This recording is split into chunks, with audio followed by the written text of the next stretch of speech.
welcome to the February Motorist Modernization Phase 2 Advisory Board meeting. I'd like to remind everyone this is a public meeting and it is being recorded. At this time, we will have roll call. Stephen? Here. Lieutenant Britt? Here.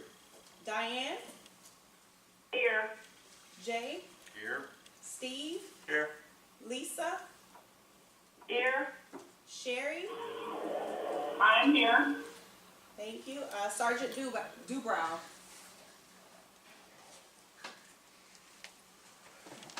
Sergeant Dubrow, are you on the phone? Okay. First up on the agenda are the review and approval of the minutes from January 8th. Rachel, are you walking us through those? Thank you. Good morning. The last meeting was held on January 8th at 2:30 p.m.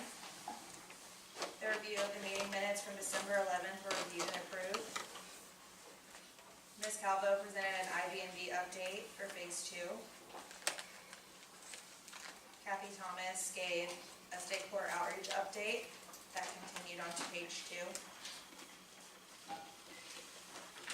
Phase 2 policy and decision review began with portal items, registration items, and that continued on to page 3, followed by 2 title items and dealer services items. There's a legal opinion review presented by Ms. Kathy Thomas. 1 item was reviewed. Ms. Janice Timmons presented a financial update for Phase 1 and Phase 2, and that continued on to page 4.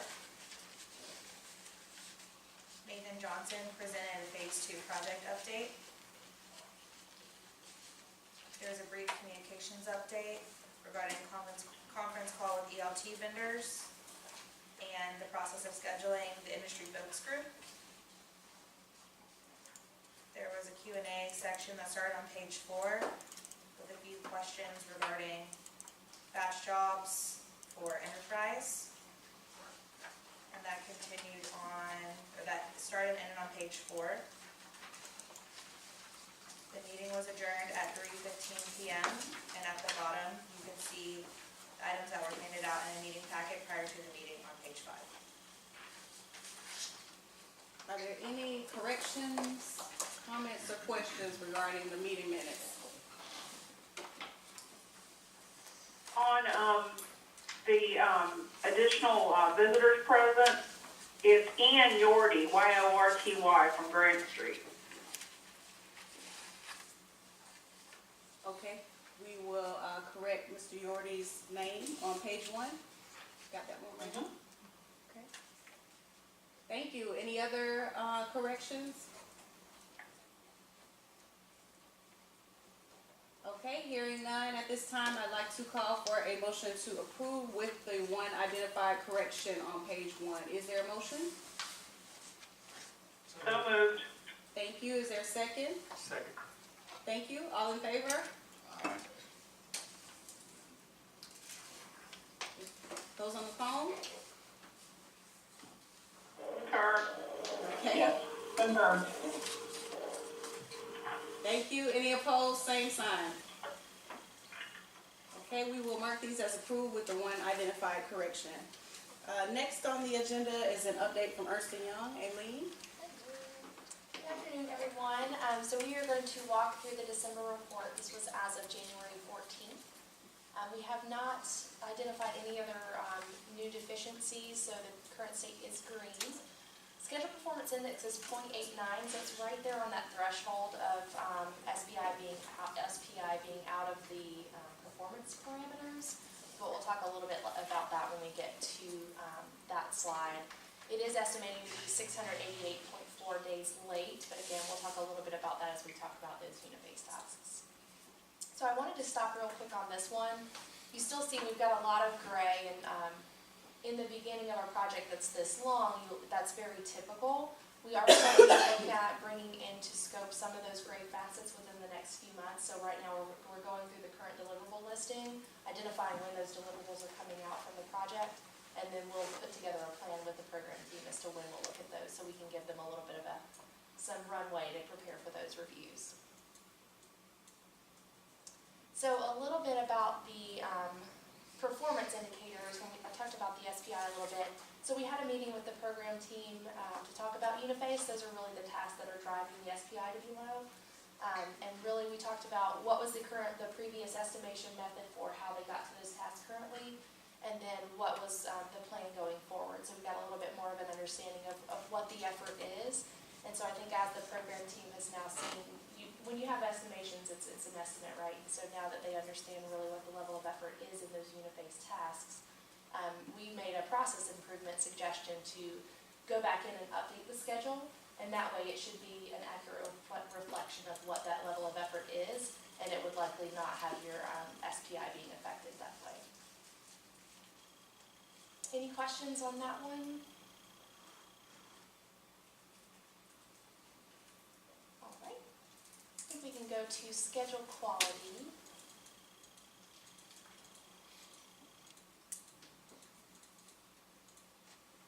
And so again, schedule quality is at a 96.1, which is a great score. So the structure and logic of the schedule is where we would expect it to be. Any questions for phase 2? All right, thank you. All right, thank you. All right, moving into our policy and stakeholder outreach. Sorry, I skipped one item. Coral? Good afternoon. First week of March 4th through 6th, Jess, CT, and Judy will be heading down to Titusville for the Phase 2 focus group meetings. That'll be portal, TNR, and inventory. Just continue to receive feedback on the processes they've been working on over the last couple months. Additionally, we are still trying to gather this industry focus group. We're going to send out invites to RSVP to the focus group, and then that will help us determine the room size, and we'll have a conference call available and things like that. There's 20 plus groups that we're inviting with a substantial amount of people in them. Coral, this is Lisa, I did talk to the college. There is a room that I can get there. So if you want to talk about that room, just let me know. Definitely. Thank you, Lisa.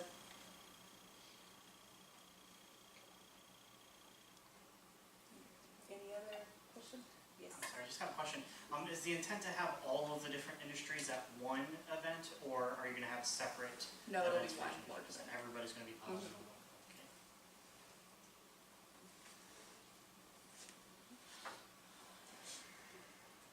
All right, moving into the policy and decision review. So first, portal. All right, on page 1 of your document, portal, item 6, which the description is missing, but this is for kiosk transactions. Our last update there was stated that we were going to schedule some meetings to discuss in a smaller group. Well, we started having those meetings last week. We have not finalized anything. They're currently ongoing at this time. For portal, item number 7, as well as number 8, those 2 items are on the legal decision document, and we're currently waiting on a legal opinion for both those issues, the biennial registrations for the tribes, as well as the issuance of permanent decals. In that same vein, we also had another request, which was kind of further down as we flip to portal number 11, that may make these 2 null and invalid, because the true intent of the group was to go to permanent plates for the tribes, seeing as we process those here every year, and there's a cost that we bear each year mailing out those registrations and renewals with high overnight processing for mailing. So we have another issue as it pertains to that, to moving them to actually having permanent plates. We're still doing some outreach with them to get their feedback on that issue, as well as pursuing what changes would need to be done statutorily. And the group pointed out there would just need to be one change to the statute, where it currently says each year. If that was replaced, then we could possibly go forward with issuing them permanent plates. Before we go any further, I have a question with that. To take out those 2 words each year as a statutory change, shouldn't there be anything incorporated with statute? Because if I remember correctly, this would be something that the tribal leaders, they approve, correct? Correct, they approve. How would that correlate into statute if it goes to a permanent plate scenario? How would that correlate to if somebody's not qualified? So even though it's a permanent plate, they still have to renew it. It's just that they're not getting a replacement plate or a replacement decal or what have you. So they still have to register. And at any point, if the tribe decides this person is no longer allowed to have this plate, they can submit and have them go to a regular straight plate, which is what they do now even with these. They'll still have that option. Okay. Is that in statute itself? So the management and issuing them, I don't know if that's in statute, but right now, these can only be issued through the tribe. The tribe is the only one that can submit a request asking for this person to have one of their plates. Okay. All right, thank you. Okay. Going back up to item number 10, this had to do with parking permit eligibility, and we had talked through the definition of what a valid DL or ID card as it pertains to the requirements for a parking permit. The other issue we had with parking permits that we talked about previously was that there were a number of businesses who currently, according to procedures, states that you can only have the number of parking permits that match the number of vehicles that you have owned or titled in your name. And I think it was through this group we were told that sometimes those companies have volunteers that offer to drive their patients or what have you. So what we did, we ran stats and got the numbers back from that report. We gave that report to Robert Kynock, and his team is going to do some outreach to the businesses to find out exactly what the situation is. I think on the list, the top, I don't want to call them offender, but we have one entity, they have 290 parking permits issued to them, but they only have 149 registered vehicles. So they have an additional 141 permits. Everybody pretty much goes down from there. So they're going to do some outreach to reach out to these businesses to find out exactly what that need is and the scenarios and use cases. And then we'll go forward once they conduct that outreach. Any questions?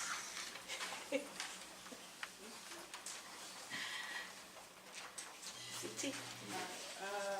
Any other questions, comments from advisory board on the portal items we've reviewed? Okay, public comment on the portal items. All right, next team. On page 2, the first one for title, the team's just looking for confirmation from the department that they're not looking to modify the current statute on the lost in transit titles. This is actually having to do with the return title stop procedure. Return title stop is not in the statute, but it's an in-house procedure that the department came up with approximately 15 years ago. These are titles that get mailed out and then they get returned to the department undeliverable for whatever reason. And we ran stats on this, and there's about anywhere between 1,500 to 2,000 that come back every month. So we're thinking this is a bigger issue, like something's going on with the mail or something, because we can't imagine that this many people have wrong addresses. But we're looking to change the stop, either not do the return title stop anymore, put an indicator on the record. Currently, the customer does not even get notified that their title is returned to the department. We would like to either, if they had a portal account, maybe put something out on their portal account that their title was returned, send them an email, maybe send them some kind of notification somehow to let them know, that their title was returned to the department, where currently they don't get anything. Years ago, there used to even be a blurb on their 82041 title application that said if they didn't get their title in a certain amount of days to notify the department. Well, that was removed, so they don't even have that anymore. So we would like to somehow notify them, first of all, that their title was returned, and then maybe change the process. Instead of a stop, do like an indicator. The ESC suggested that maybe we turn the title into an electronic title when it gets returned, and it just stays in an electronic status. So legal is going to check on that and see if that's possible for us to do for our statute, to go ahead and convert the title, and they're gonna get back to us.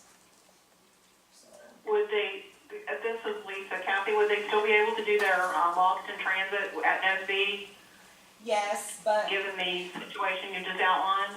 Yes, but the team did go out there that the return title stop currently stays on the record like forever.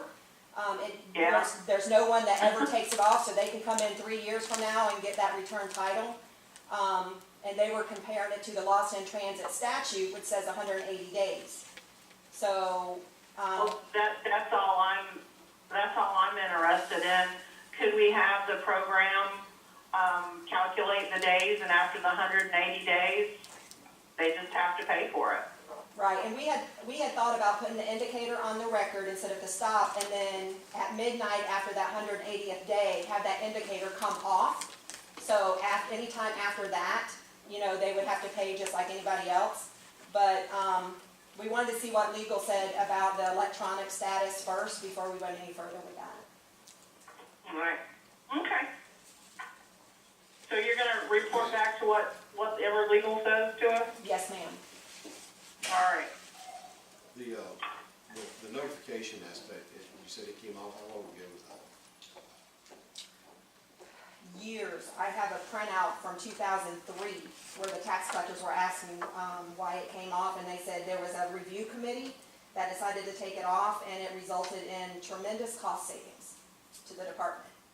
So, Yeah, it's been going a long time. yeah, so I'm thinking about, this is dated 2003. So it used to also be, I think, on the registration as well, the 83300, now it's on neither. So we would like somehow to get the notification back out to the people, no matter what we do, that, hey, your title was returned. You know, kind of, That's what I was kind of thinking, you have a two-tier process of notification and what you just discussed about the, after 180 days, where it goes electronic. right. So I will definitely get back with everyone when legal gets back with ESC the next time we meet and let you know what they say.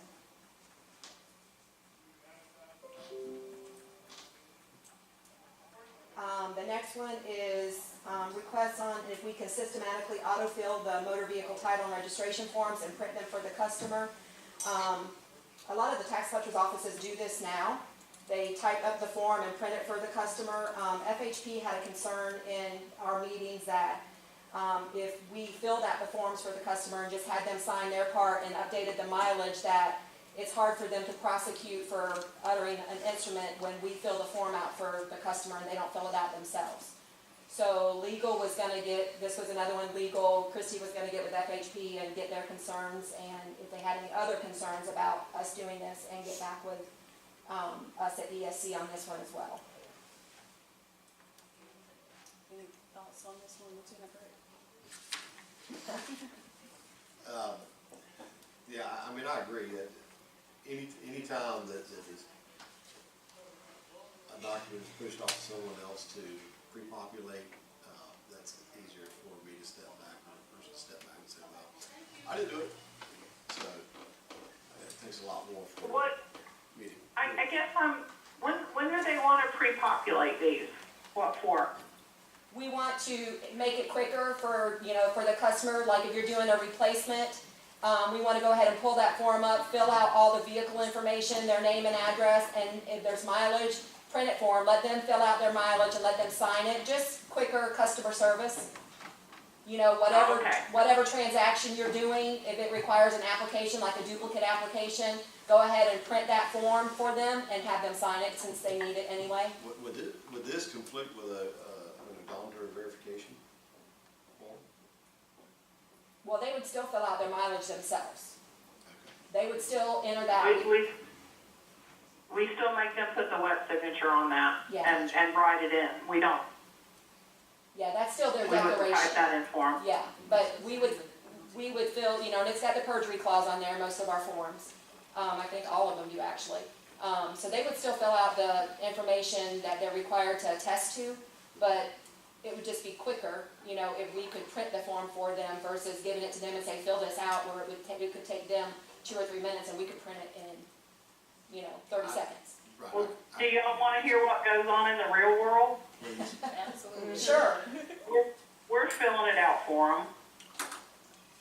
Thank you for saying that. Right, exactly. Well, you know me. Yes.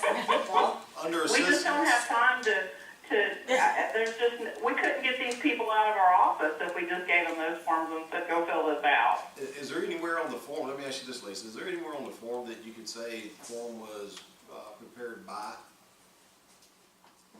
On behalf of Not someone? currently. Is that something that maybe we could look at?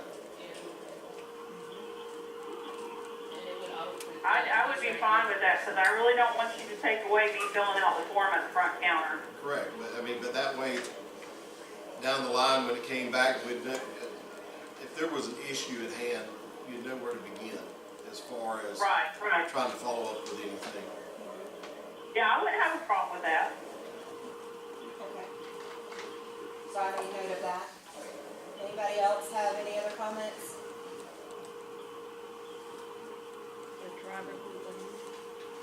Okay, and the last one, Title III, this is about, being able to use the signature pad for motor vehicle transactions instead of just driver's license transactions. We brought this to ESC and we'd like to see if we can utilize a signature pad. Deb Roby is checking into this to see if that's gonna be able for us to do. She says it looks positive, but she's gonna get back. Someone needs to mute, we can't hear. I'm sorry, this is about us using the signature pad for motor vehicle transactions. Currently, we only use it for the DL transactions, but we would like to send motor vehicle items to the signature pad as well. We just didn't know if we could do it because of the contract, but Deb Roby is checking in to that for us, and she said what she's heard so far is positive responses, and she's gonna get back with us and let us know, what. Oh, that would be wonderful. Yes, what she finds out. So that one's just under review and being held right now until we hear back from her. Any comments? Visitors? Would that be considered, acceptable for an O'Donnell disclosure if it's signed on that pad? I don't know that because I don't know as far as electronic signatures right now, where we're going with that, but we would have to check into that. We are wanting to send like their items that, currently that we know that they need to review. Like when they review their stuff on their DL, you can send it to the signature pad and they can look at it. They're also gonna be reviewing motor vehicle forms as well. So, as far as mileage, I don't know, I'm sorry. Yeah, we would have to check with legal on that, but yeah, anything that we can to save time, we wanna try to utilize it just like DL's doing. Okay, maybe I'm sorry, I think I then misunderstood what the intent was there, so that clarifies. Thank you. Any other questions, comment? I had a quick question. Is that for financial transactions as well? Or just the forms? Financial transactions. It sends to the pad and they sign for their credit card process? Not currently. I don't think we can do Okay. the money, All right. credit cards through there, yeah. Okay. We're not there. I don't know who that is talking, but we have a separate, Okay, What that's what I happened wanted to to that? make sure, because I know that some things are going to be changing here soon, so, Right. okay. All right, next we'll move into the program update, starting with the financial review. Janice? Good afternoon. These financials are as of January 31st. Phase 1, I'll just quickly run through. The amount for the 18-19 fiscal year is $7.5 million. And we are over halfway through the fiscal year, which is a good thing. Actuals as of January 31st are $4.7 million. And the expense in the software has already started kicking off. We will expend that probably before the end of May. Actuals to date, we're at a 0% variance between fiscal year to date and month to date. We have 2.7 remaining funds on phase 1. For phase 2, this fiscal year for 18-19, it's a $5 million budget. And next year, You can see the outlines in red. The reason why it's highlighted in red is because those amounts right now are going through the legislature. The governor's budget did recommend full funding for phase 2 for next year, so we're just waiting for session to work its way through. Budget is $5 million, as I said. Actuals are 2.5. Most of our expenses for phase 2 will hit in the month of May and June, so you'll see a lot of those invoices hitting at that point. And the overview is fiscal year to date, we've 2.5, actuals at that point is 2.5, 0% variance. Month to date is also 0% variance. Our remaining funds for phase 2 for the rest of the fiscal year is $2.4 million. So we're on track, we're in good shape. We don't have any major concerns at this point. Any questions? All right, Nathan, project update? Yeah, thanks. So you should have in front of you the spotlight report for requirement validation, which is where the program is right now for phase 2. So each of the 6 teams is continuing on with requirement validation. The teams either have 3 or 2 different increments of work to do to validate requirements to get ready to start development later this calendar year. So each team, we have what each team is working on. So Team 1 dealer license is part of increment 2. They're currently looking at installer licensing and consumer complaints. And that increment is due a couple weeks from now on 2/20. And in increment 3, they'll be working on dealer licensing, the core dealer licensing functionality. Team 2 is the portal and fleet team. They just finished their first increment and are working on increment 2, which includes quite a lot of things: parking permits, titles, dealer services, salvage, high-speed e-commerce, kiosk, mobile DL, and an ETR. So we're showing them at 20% complete, trending behind to their due date of 5/3. Judy had given the update earlier about some open questions about the specifics around the functionality and the scope of the functionality. So depending on some of the answers we get, we may look to increase the time allotted for that. So that due date might change. We're 80% of change request for that. But we're waiting to hear back on the final decisions from that. Team 3, IFTA IRP. The increment 2 has to do with the integration design around the COT system. So the plan is still to have a COT system to provide IFTA IRP functionality, and that is moving through the procurement process now. So this team is getting ready to do technical integration from the highway safety side. Team 4 for titles, the increment 2 for title transfers and other title transactions, as well as stops and ELT provider maintenance. That's actually in review, so we've submitted that for formal review, and we're making updates based on that. We'll get that closed out. We started work on increment 3, which is salvage transactions, scanning functionality, title batch functionality, which includes the ELT vendor integration, and NVIDIA updates. So we're starting to work on that. Team 5 registrations, that increment is due at the end of this week. We are just about done with that. Some last minute questions. So those are additional registration transactions, such as transfers and personalized plates and other things like that. Increment 3 next is dealing with dealer tags, parking permits, and registration stops. That's up next for them. The Team 6, the globals, batch, inventory, report, admin, et cetera, team. Right now they're working on reports and cashiering, and their increment 3 will include office admin as well as batch processes. So the other update that I would give is that as part of the all-hands meeting that we had last month, the team took a look at some of the reports that team has given. So we gave a chance for the folks on the other team, including the tax collector SMEs, to take a look at those reports and get some feedback, so they've incorporated that feedback. We'll be looking to schedule the next 2 all-hands meetings on a quarterly basis. For the next one for early April, and then we're targeting the late June timeframe.